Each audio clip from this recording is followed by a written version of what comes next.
자, 지학사로 문학을 준비하고 있는 고등학교 2학년 친구들 반갑습니다. 하나국어의 하나쌤입니다. 자, 오늘부터 지금 이 강의부터 시작해서 지학사에 있는 모든 문학 작품을 분석해 드릴 건데요. 제가 여러분들한테 수업 전에 말씀드리고 싶은 건 제가 말씀드리는 게 시험에 나옵니다. 그러니까 반드시 여러분들 제가 말씀드리는 건 익히셔야 되고, 그리고 시험 볼 때 제일 중요한 거 하나 잊지 말아야 될 것, 출제한 사람은 제가 아니고 학교 선생님이죠. 학교 선생님 수업을 열심히 들으시는 건 일단 기본이에요.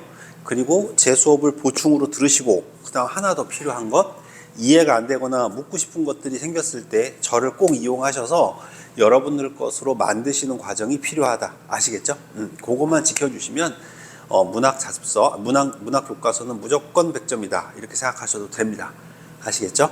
자, 그럼 지금부터 정말 중요한 핵심들 정리해 드릴게요. 자, 일단 요번 첫 번째 작품은 그 복숭아 나무 곁으로 라는 시예요. 읽어보셔서 아시겠지만, 자, 이 시는 여러분 시험 문제에 나온다면 대부분 다 알고 있는 내용들은 다 알고 있으니까 다 맞거든. 자, 그런데 이걸 가지고 여러분들, 거리감을 가지고 여러분들을 틀리게 만들기가 너무 좋아요. 그러니까 요걸 여러분 미리 좀 알고 있어야 돼. 거리감이라는 말이 나오는데, 이 거리감은 여러분 공간적 거리가 있고 심리적 거리가 있어요. 그러니까 이건 전혀 다른 거예요. 자, 예를 들어 봅시다. 님하고 나하고 사랑하는 님하고 헤어졌어요. 헤어져 가지고 떨어졌습니다. 그래서 당신하고 나하고 지금 천리말리 떨어져 있다 이렇게 표현했다고 쳐볼게요. 그럼 이거 무슨 적 거리일까요? 이건 공간적 거리예요. 실제로 떨어져 있는 거리를 말하는 거니까. 자, 근데 심리적 거리는 이건 여러분 대상에 대한 인식이거든요. 그러니까 대상에 대해서 내가 이해하지 못하거나 아니면 부정적으로 생각한다면 이건 거리감이 있는 거예요, 없는 거예요? 있는 거죠. 그죠? 그러니까 내가 대상을 이해하지 못하겠어. 다시 말하면 그 사람이 이해가 안 되니까 당연히 거리감은 존재한다 이렇게 보셔야 되는 거예요. 자, 그런데 나는 그 사람하고 너무 친해. 나는 그 사람을 너무 잘 알아. 난 그 사람을 이해해. 그럼 거리감이 있는 거예요, 없는 거예요? 그건? 없는 거예요, 거리감이. 그래서 이 세상에 대한 인식을 가지고 거리감을 표현할 수 있는데, 여러분이 간혹 오해하시는 게 뭐냐면 일단 시험에 나오는 포인트부터 잡아드릴게요. 자, 10페이지에 보시면 거기에 그런 말이 나와요. 하나, 둘, 셋, 넷, 다섯, 여섯, 일곱 번째 줄 보시면 여덟 번째 줄, 일곱 번째 줄부터 볼게요. 흰 꽃과 분홍 꽃 사이에 수천의 빛깔이 있다는 것을 나는 그 나무를 보고 멀리서 알았습니다. 라는 말 보이시죠? 자, 그럼 여러분 분명히 이 나무에 대해서 이해하기 시작했죠. 자, 그럼 그 이해하기 시작했다는 건 무슨 적 거리감이 사라진 걸까? 심리적 거리감이 사라진 거예요. 그럼 이건 여러분 여전히 공간적 거리는 먼 거예요, 안 먼 거예요? 먼 겁니다. 거기 뭐라고 돼 있습니까, 여러분? 멀리서 알았다고 나오잖아요. 이해되십니까? 그래서 여러분들 이걸 선택지로 만든다면 선생님들이 이렇게 장난을 하는 거야. 여러분들을 헛갈리게 하기 위해서 선생님들이 이렇게 문제를 낸단 말이에요. 하나로 틀리게 만들어야 되니까. 맞습니까, 여러분? 뭐라고요? 공간적 거리가 멀어졌다. 이렇게 쓴다면 공간적 거리는 멀다, 멀어졌다가 아니라 멀다, 거리감이 멀다 이런 식으로 표현한단 말이에요. 그럼 여러분 생각해 보세요. 심리적 거리감은 가까워졌지만 공간적 거리는 여전히 뭐하죠? 멀죠. 근데 여러분 보실 때는 어때요? 이거 가까워진 거 아니야? 라고 생각하니까 아니야 라고 체크해서 틀린단 말이에요. 그러니까 이 공간적 거리 상으로는 여전히 거리감이 있는 거예요. 그런데 심리적 거리감이 뭐한 거죠? 가까워진 거죠. 요게 이 문제를 만약에 제가 출제한다면 저는 이 문제를 출제해서 아이들에게 변별력을 만들어낼 것 같아요. 요거 하나 꼭 기억하셨으면 좋겠습니다. 이해되셨죠? 자, 요렇게 저는 앞으로 작품을 정리할 때 무조건 나오는 거 무조건 정리해서 알려드릴 거고요. 그리고 하나씩 또 정리까지 해드릴 거니까 오늘 수업만 잘 챙겨드리면 문학은 절대 구멍 날 일이 없다. 이해되셨죠? 자, 그러면 복숭아 나무 곁으로 한번 읽어보도록 하겠습니다. 일단 먼저 첫 번째로 중요한 게 화자의 인식 변화와 깨달음인데요. 이게 뭐냐면은, 자, 시 읽기 전에 먼저 잡고 들어가세요. 그 복숭아 나무 곁으로라는 시에 오른쪽에 보면 노란색 글씨로 복숭아 나무에 대한 선입견과 편견으로 소통하지 못했다. 보이시죠? 그러니까 처음에는 복숭아 나무에 대한 뭐죠, 여러분? 편견과 선입견이 있었어요. 즉 오해하고 있었단 말이에요. 근데 그 다음에 또 밑으로 내려가시면 중간쯤에 복숭아 나무의 참모습을 뭐했다? 발견했다고 나오죠. 자, 그러니까 결과적으로 그 복숭아 나무를 알고 이해하게 된 거 아닙니까? 그리고 마지막에 나와 복숭아 나무의 진정한 관계가 뭐 됐다? 형성됐다. 그래서 나무 그늘에서 쉬고 있잖아요. 그럼 결과적으로 여러분 점점 복숭아 나무에 대해서 뭐하다 인식하는 것들이 변화되는 과정을 보여주고 있죠. 내기 너무 좋지 않을까요? 그렇죠. 그래서 그 11페이지에 맨 위에 상단에 인식 변화 과정과 깨달음 해가지고 이렇게 세 단계로 나뉘는데 어떻게 나뉘는지도 꼭 챙기셔야 됩니다. 이해되셨죠? 자, 그 다음 마지막 세 번째로 여러분이 꼭 기억하셔야 될 게 그 도치법으로 인한 효과인데, 도치법은 말의 앞뒤가 바뀌는 걸 뭐라 그래? 도치법이라고 하죠. 그래서 여러분 배고파요 이렇게 돼 있으면 나는 배고파요 이래야 되는데 배고파요 나는 이런 무슨 법이 돼? 도치법이 되죠. 그럼 도대체 배고파요라는 말을 왜 먼저 썼을까? 배고파요라는 말을 강조하고 싶어서. 그죠? 그래서 여러분들 거기 11페이지 도치법으로 인한 효과 보시면 가만히 들었습니다. 저녁이 오는 소리를 원래 어떻게 써야 돼요, 여러분? 저녁이 오는 소리를 가만히 들었습니다. 이렇게 써야 되겠지? 자, 이렇게 쓴 것은 어순을 비정상적으로 바꿨기 때문에 도치법이고요. 이를 통해 시적 여운을 남기고 의미를 강조한다. 이해되셨죠? 이렇게 여러분들 챙겨 놓으시면 일단 시험에 나올 세 가지는 다 정리가 되신 거거든요. 자, 그런데 중요한 건 여기서 이제 또 자투리로 잔가지를 치면서 문제를 내니까 이제 그걸 한번 살펴보도록 하겠습니다. 자, 일단 먼저 시를 가보도록 합니다. 너무도 여러 겹의 마음을 가진 그 복숭아 나무 곁으로 나는 왠지 가까이 가고 싶지 않았습니다. 가까이 가고 싶지 않았습니다. 쫙 돌립니다. 자, 그럼 이 사람은 여러분 거리감이 있는 거야 없는 거야? 있는 거죠. 심리적으로 거리감도 있었던 거예요. 맞습니까, 여러분? 왜? 가까이 가고 싶지 않으니까. 여기까지 되셨죠? 그래서 자, 그 다음에 보도록 합시다. 자, 이제 거리감이 있었는데 오해한 거죠. 흰 꽃과 분홍 꽃을 나란히 피우고 서 있는 그 나무는 아마 사람이 앉지 못할 그늘에다 세모 빵 쳐다보세요. 가졌을 거라고. 그럼 물어봅시다. 이거는 내 생각이에요? 복숭아 나무 생각이에요? 복숭아 나무가 아니라 내 생각이죠. 그럼 나는 지금 복숭아 나무에 대해서 오해나 편견을 가지고 있었다는 거예요. 아마 쟤는 저럴 거야. 아마 쟤는 저런 사람일 거야. 이해됩니까? 자, 이런 식으로 오해와 뭘 했다? 편견을 했다. 오해와 편견을 가지고 있었다. 여기까지 이해되시나요? 자, 그런데 이제 그 다음 볼게요. 멀리로만 지나쳤을 뿐이에요. 다시 말하면 소통했어요? 못했어요? 그렇죠. 소통 못했어요. 단절했어요. 자, 여기까지가 일단 첫 번째 단락이었던 겁니다. 복숭아 나무에 대한 선입견과 편견을 가지고 있었고요. 흰 꽃과 분홍 꽃을 피우고 있다고 생각한 거예요. 맞습니까, 여러분? 자, 그런데 그 다음. 흰 꽃과 분홍 꽃 사이에 수천의 빛깔이 있다는 것을, 원래는 편견이 뭐였어요? 흰 꽃하고 분홍 꽃만 있는 줄 알았죠? 자, 근데 그 수천의 빛깔이 있다는 것을 나는 그 나무를 보고 멀리서 알았대. 자, 그럼 여러분 드디어 오해와 편견이 점점 벗어지기 시작하네요. 인식에 뭐가 일어나? 변화가 일어나고 있는 거죠. 됐습니까? 네. 그래서 그 다음 어떻게 돼 있죠? 눈부셔 알았습니다. 피우고 싶은 꽃빛이 너무 많은 그 나무는 그래서 외로웠을 것이지만 외로운 줄도 몰랐을 것입니다. 라고 되어 있습니다. 자, 그럼 여러분, 내가 좀 전까지 이 복숭아 나무에 대한 오해와 편견을 가지고 있었죠. 그러니까 가까이 다가갔어? 안 다가갔어? 안 다가갔죠. 자, 그러니까 분명히 뭐였을까? 외로웠겠죠. 하지만 자기가 피워내고 싶은 꽃들은 많았어요, 적었어요? 많았죠. 그러니까 그건 외롭지 않았을 거란 얘기죠. 그래서 결과적으로 외로웠을 것이지만 외로운 줄도 몰랐을 것이다. 왜? 나는 지금 여러 개의 빛깔을 품어내는 나무가 돼야 돼. 난 지금 내가 하고 싶은 게 너무 많아. 내가 이루고 싶은 게 너무 많아. 그래서 난 지금 외로운 줄도 모르고 살고 있어. 이런 얘기하고 있는 것 같아요. 자, 계속 가봅시다. 그 여러 겹의 마음을 읽는데 참 오래 걸렸습니다. 다시 말하면 진짜 복숭아 나무가 어떤 마음을 갖고 있는지 읽는데 너무너무 오래 걸렸습니다. 자, 인식이 뭐였죠? 변화했다는 얘기입니다.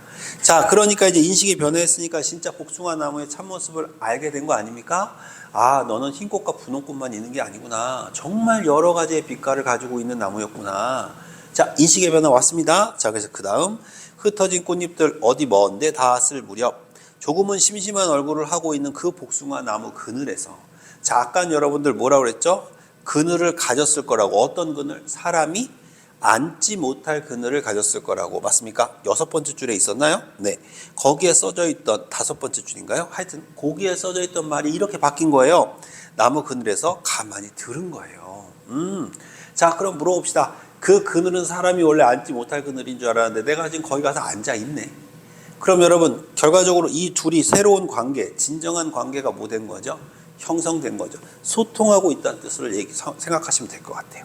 자, 그래서 그 다음 저녁이 오는 소리를 맞습니까? 그래서 어울림의 시간입니다. 그래서 인식이 변화했고요. 그래서 그 둘은 뭐하고 있다? 어울리고 있다. 이해되십니까? 자, 요런 시의 내용입니다.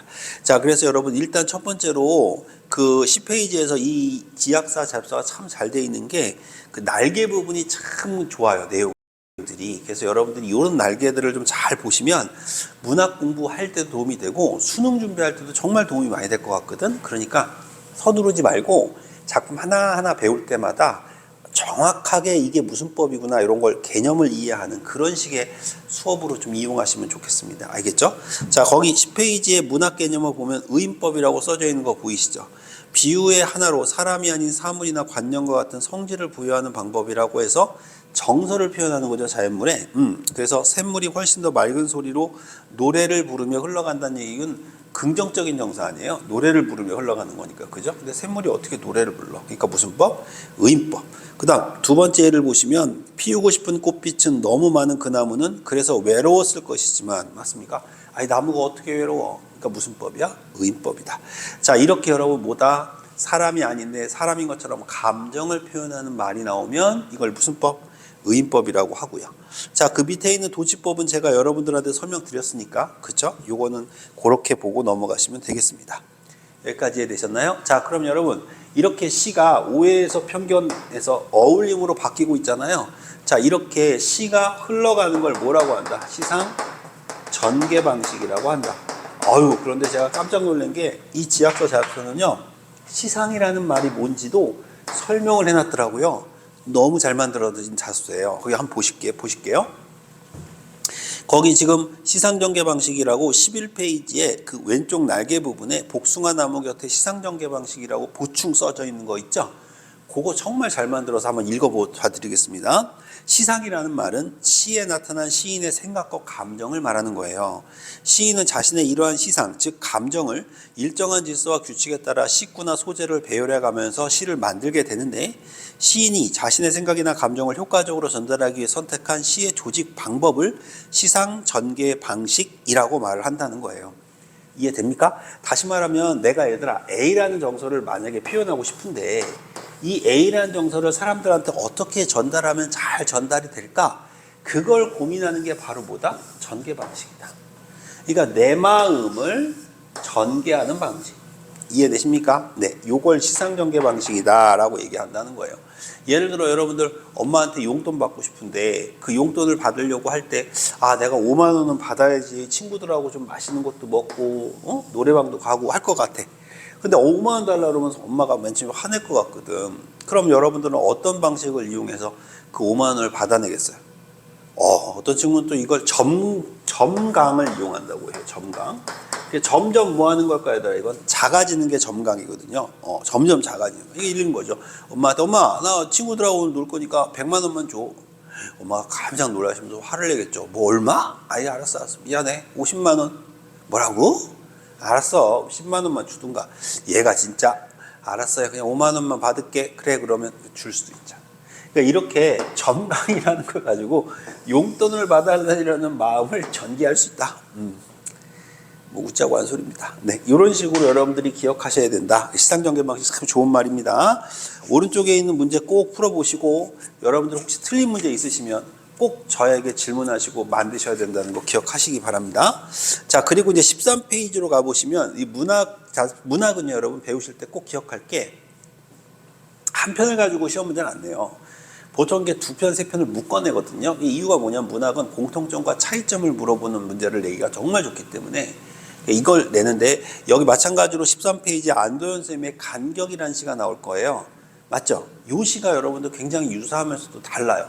조금 전에 복숭아 나무 곁으로는 뭐였습니까? 멀리서 봤을 때 복숭아 나무의 진짜 본질을 알지 못했는데 이제 그 복숭아 나무의 본질을 알게 되어서 그죠? 점점 가깝게 다가왔다, 어울렸다 이 얘기 아닙니까?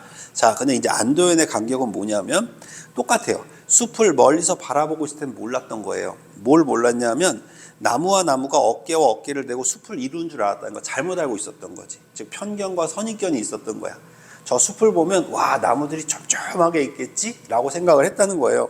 나무와 나무 사이에 넓거나 좁은 간격이 있다는 걸 생각하지 못했던 거예요. 간격 동그라미 쳐보세요. 자, 그럼 원래 내가 갖고 있던 편견은 뭐였던 거예요? 나무와 나무는 촘촘히 있을 거야. 근데 알고 보니까 뭐가 있어?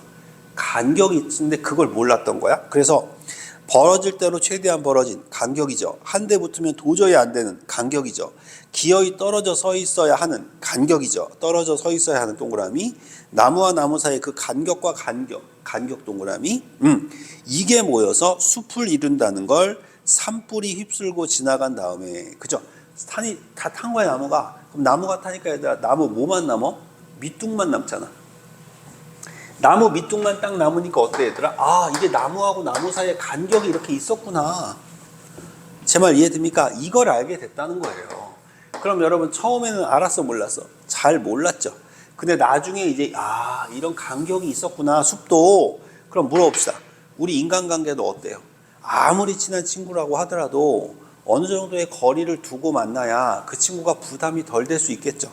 제가 여러분들한테 열심히 수업을 하고 있지만 제가 막 수시로 전화하고 여러분들 공부했냐고 물어보고 부담스럽지 않을까? 그렇죠? 그러니까 인간 사이의 간격은 정말 필요하다라는 얘기를 이 시를 통해서 하는 것 같아요. 그러니까 아무리 친한 친구라도 간격이 필요하다. 이건 부부 사이에도 마찬가지인 것 같아요. 결과적으로 인간과 인간이 살아가는 지혜는 그 사람과 나의 간격과 거리를 적당하게 유지하는 거다. 그러니까 이런 걸 지금 전달하는 시였던 겁니다. 그래서 제가 볼 때 이 시도 아마 학교 선생님들이 좋아하실 것 같아서 같이 묶어내실 수도 있다. 이해되셨나요? 네. 자, 첫 번째 시 복숭아 나무 곁으로는 여기까지 하겠습니다. 고생했습니다.